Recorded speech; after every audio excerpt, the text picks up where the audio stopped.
Learn Winning Tactics Part 2. Perform a skewer.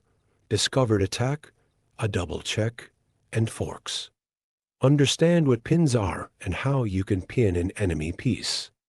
Understand the difference between relative and absolute pins. Know what to do when you have established a pin. Knight fork.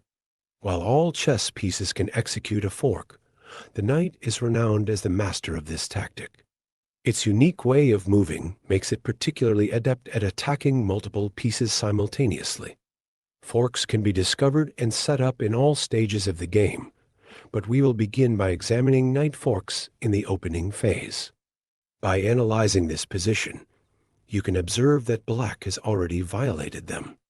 Not only has black prematurely moved the queen, but the placement of the other pieces is rather questionable.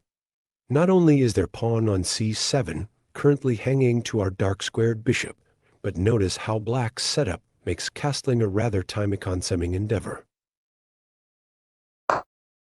We're usually taught not to move an officer twice in the opening because it's more important to focus on developing all our officers. But, as we've seen before, sometimes it's okay to bend the rules if we can get a significant advantage. Take a moment to think about this knight move and what it accomplishes. Why not just capture the undefended pawn on c7 with our bishop instead? The answer lies in the potential for a powerful knight fork. Take note of how the knight threatens to fork the king and rook if we capture on c7 with the knight. Now try to figure out how black can prevent this fork. If white move bishop takes c7, sure, grabbing that pawn is cool and all, but wouldn't it be nice to snatch it with a knight, hitting the king and rook at the same time? Tip: when you identify a good move, it's often fruitful to quickly see if there might be something even better available. Back to knight b5. Black is attempting to defend the c7 pawn, but we can easily capture their bishop and set up the fork on our next move.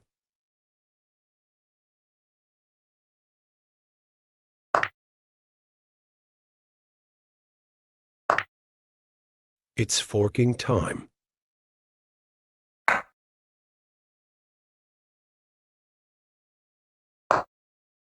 The king is forced to move, and any dreams of castling are officially dashed. We not only won the rook, but also threw a wrench into black's king's safety. Talk about a sweet deal for us. Can you find the fork and remember its name? Remember the check, capture, threat rule.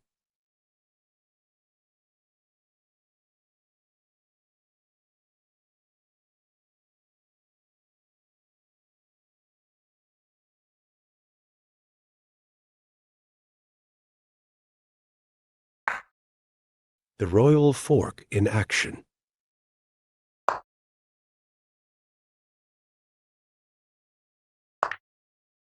The most powerful piece was yours for the taking. As discussed in the previous chapter, it's not just the knight that can dish out forks. Every chess piece, including pawns and the king, has that potential. In this chapter, we'll delve into some common fork tactics you should have in your tactical arsenal. Staying in the opening phase, we'll examine a fork that often catches chess enthusiasts off guard. Being familiar with this pattern is crucial for avoiding falling into the trap and springing it on your opponents to gain an early advantage. In this position, you have a chance to seize an officer with a potent fork.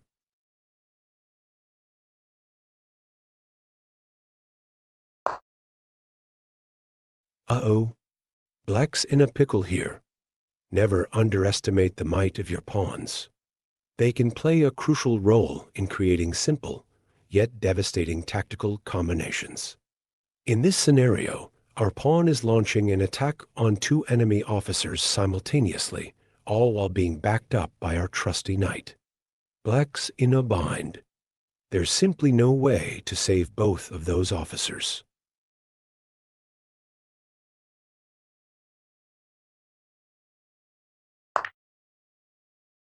The bishop accepts defeat and brings a pawn with it as it falls. We're just starting the opening, and we've already taken the lead. I can't count how many times I've fallen for this very pawn fork in my early days. As I mentioned earlier, it's a common blunder at the beginner level. I'm thrilled to be teaching it to you now, so your chances of falling into this trap are reduced. Keep a sharp lookout for this fork during your games. It could win you some valuable victories. Take a close look at this position. Right now, white is ahead by one officer, but hold on, there's a glimmer of hope. Remember when we discussed how the king could execute forks earlier? See if you can spot a king fork that wins you an officer and evens out the playing field.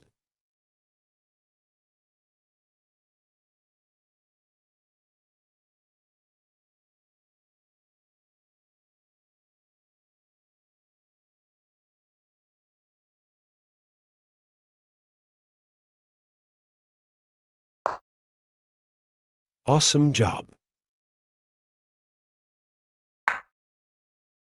Black saves his rook, but the knight is left undefended. The material is now equal, all thanks to the king fork. Skewer tactics can surface in every phase of a chess game: the opening, middle game, and even the endgame. Here's a famous endgame puzzle that every aspiring chess enthusiast should be familiar with. While this exact position might not occur in your games, it represents a thematic situation you can leverage later on.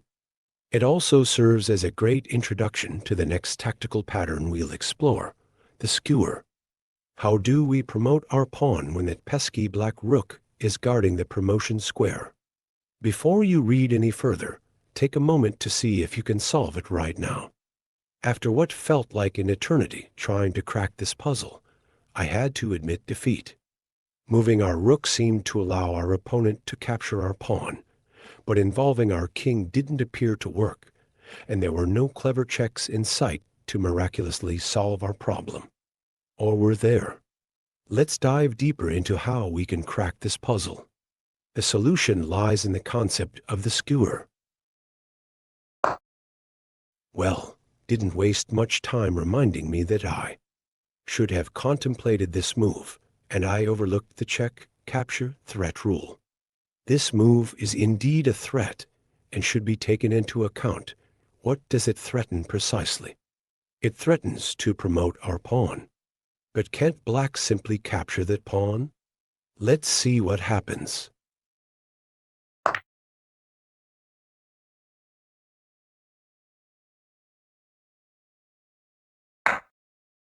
It turns out it was all a trap, and black, in their eagerness to capture our pawn, fell right into it.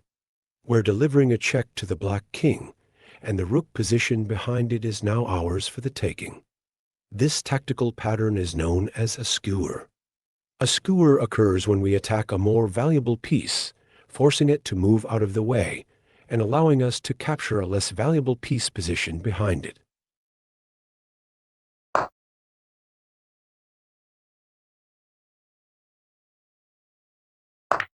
The skewer is a valuable addition to your tactical arsenal. Keep it in mind and use it to outplay your opponents. Remember, while delivering a check is often the most potent way to execute a skewer, it's not obligatory. Also, keep in mind that, besides rooks, bishops and queens can also be employed to craft skewer tactics. Can you find the skewer in this position?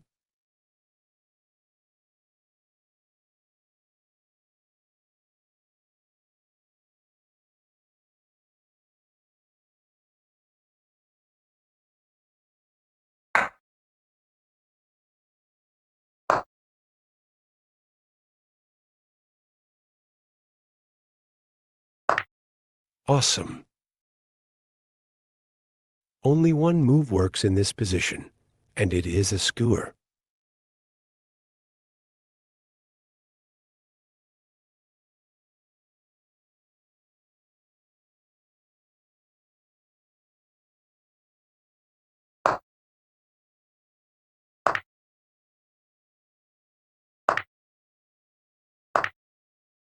In this position, there's another tactical concept in action. The bishop can't move because it would place the king in check, which means the bishop is pinned. Let's delve deeper into this concept in the next chapter. A pin is a tactic you can use to restrict one or more of your opponent's pieces. You can do it by attacking the other player's forces in a way that allows you to explore a much greater vulnerability if the attacked piece moves. Usually, the pinned piece blocks an attack to a more valuable piece, but it could also protect a key defender of the position or even impede a checkmate. What is an absolute pin? An absolute pin is the most potent version of this tactic. It happens when a piece is covering an attack on the king. Since it is illegal to make a move that would put your king in check, the pinned piece literally cannot move. What is a relative pin? A relative pin happens when, although moving the pinned piece is not illegal, it is not desirable. Doing so would allow the other player to gain a winning advantage. The next pattern is an exciting one. Let's delve into the pin. To illustrate this tactical gem, I've dug up more of my over-the-board tournament games. In this game, I faced off against an 1,175 rated opponent and managed to win an entire queen right out of the opening, all thanks to a sneaky trap involving the pin tactic. While this capture isn't necessarily a brilliant move, it does challenge my opponent's tactical vision. Only one of the possible recaptures is safe. While traps like these become more obvious with experience, you'd be surprised how often opponents at lower rating levels fall right into it. I'm not suggesting you should always aim for these sneaky traps, and it's crucial to ensure that they don't worsen your position if they fail. In this instance, both recaptures lead to a better position for white, but one of them is simply disastrous for black. In my opponent's eagerness to keep his queenside pawns connected, he unwittingly stumbled right into the trap I had laid out for him, poor guy.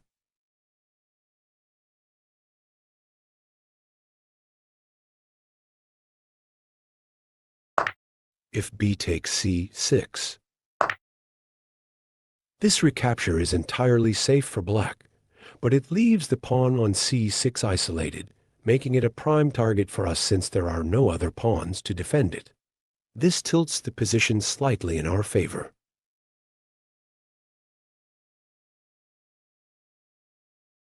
We return to how the game proceeded. The pin tactic is in full swing.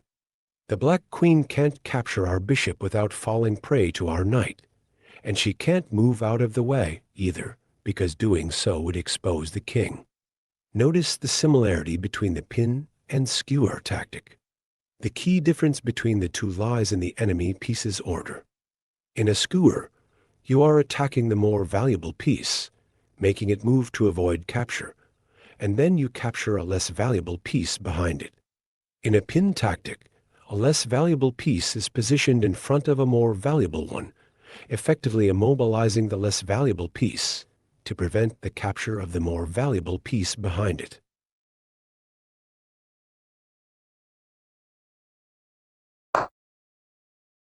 This move by my opponent is often described as unpinning. If my opponent could make 2 consecutive moves instead of just one, their queen would be free to relocate.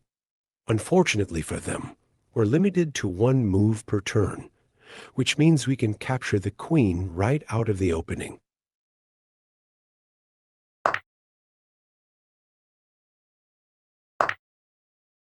Becoming familiar with and practicing tactical patterns will not only spare you from many defeats, but also allow you to outsmart your opponents on the chessboard.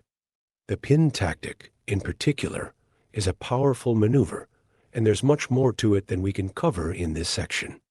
That's why we'll revisit this topic later on, specifically focusing on what to do when you find yourself in a pin and how to use pins to put even more pressure on your opponents.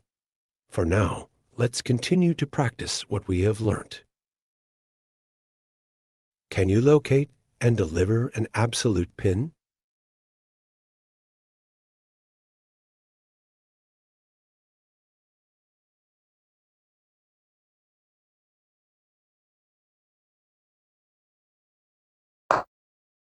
Awesome. The black queen is immobilized, as moving it is against the rules. Unable to save the queen, black takes the bishop with them into the foul. The black lose your queen. Can you locate a pin in this position that wins you a knight?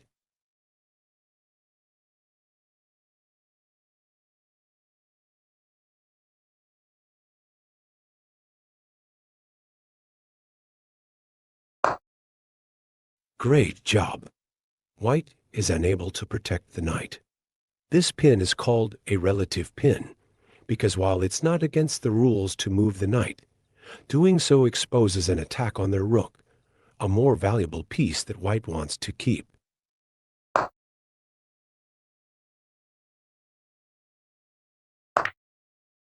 Very well done.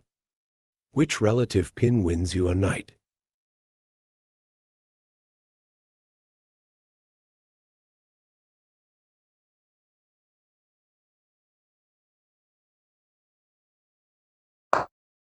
Excellent.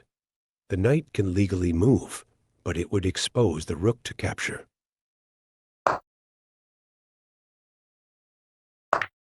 Awesome. Well done. Discovered attack.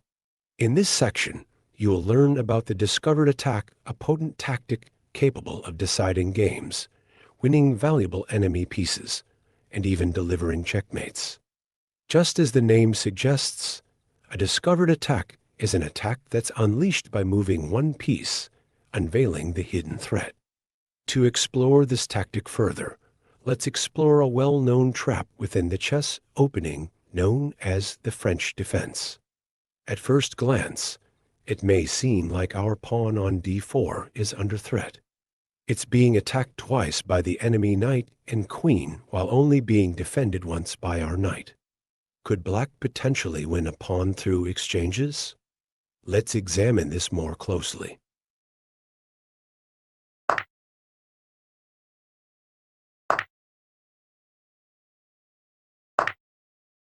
Uh-oh, we lost a pawn. But wait, is there a move we can make in this position that makes it all worthwhile? Ladies and gentlemen, behold the glorious discovered attack in action. We moved our bishop, revealing a devastating assault on the unprotected enemy queen. It's impossible for black to save their queen, as our bishop is simultaneously delivering a check to their king.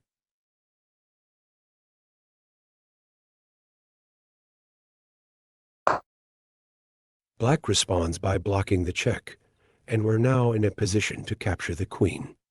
But before we do that, let's hit the pause button.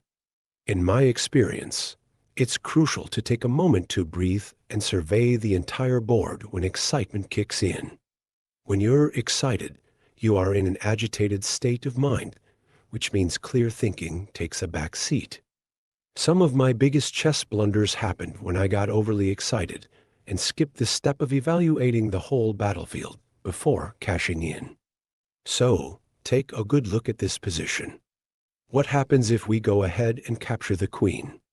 Well, black would be free to snatch our bishop, and their bishop's position would block our castling possibilities. It's not the end of the world, as we'd still be ahead with the queen, but another option paves a simpler path to victory. We don't need to rush into capturing black's queen just yet, because capturing the bishop also delivers another check.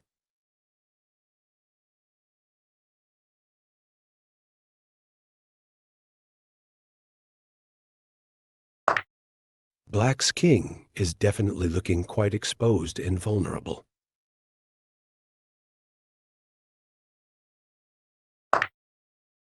Finally, the black queen has been captured, all thanks to our clever use of the discovered attack tactic. This is a pattern you should definitely keep in your arsenal. It's bound to catch your future opponents off guard, and let's admit it, there's nothing quite as satisfying as watching your opponent squirm in fear. Which forcing knight move reveals a powerful discovered attack on the enemy queen?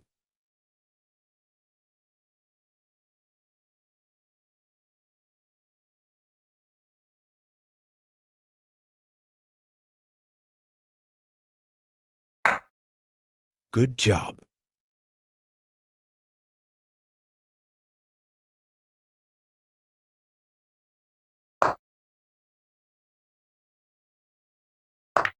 It feels good to cash in. Which knight move threatens the enemy queen and unveils a discovered attack on the enemy rook?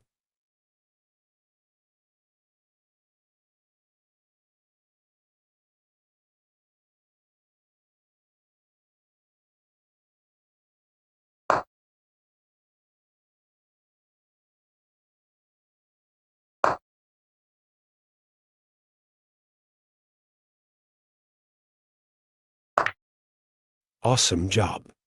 Black had to save their queen, and you could capture the rook. Double check.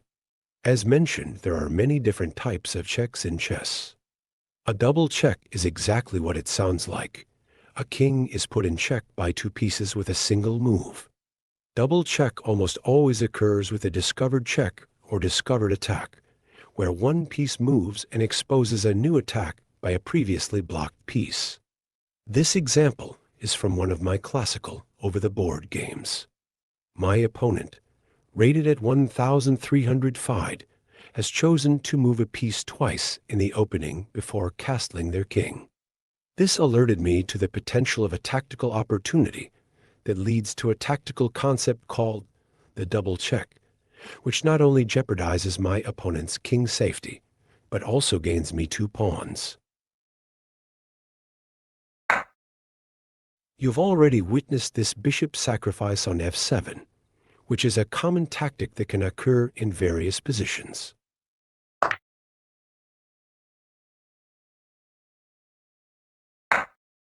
The double check in action. The opponent's king is under attack from 2 pieces simultaneously. This kind of check is particularly potent because it's highly forcing. Typically during a check, the opponent has several options to evade trouble. They can move their king, capture the piece delivering the check, or block the check. However, when the king is in check from 2 pieces at once, their choices become severely limited. Observe how my knight is currently threatened by 2 of black's pieces, yet it still cannot be captured because my rook is still putting the king in check. Black's only option is to move the king.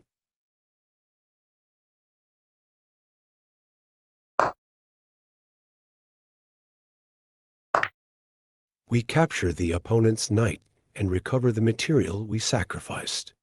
Furthermore, we've taken 2 pawns and disrupted black's chances to castle. I proceeded to win this game because defending the black king in this position is no easy task. A smooth victory, all thanks to the double check tactic. Remember it and use it well.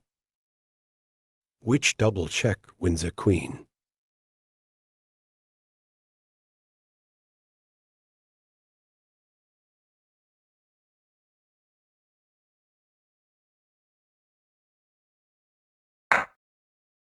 Great job. The black queen is defenseless, as our double check forces the king to move.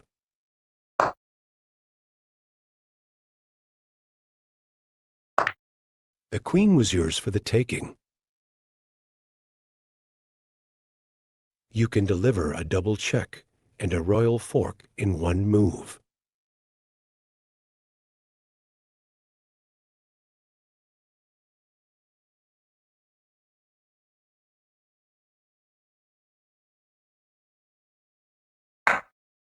Great move.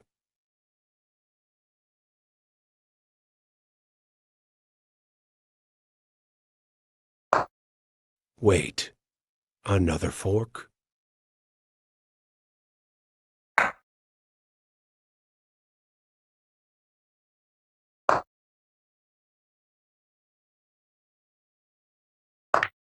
Talk about satisfying.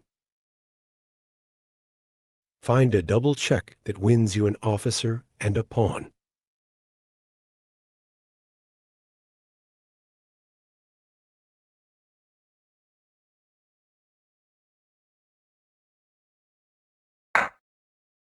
Great job.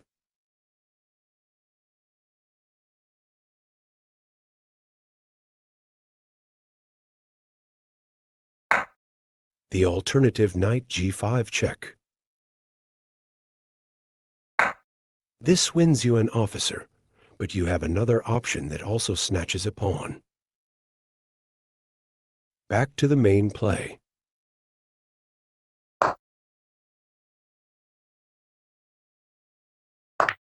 Good job capturing the hanging officer. Thank you for watching the video. Please like, share, and subscribe.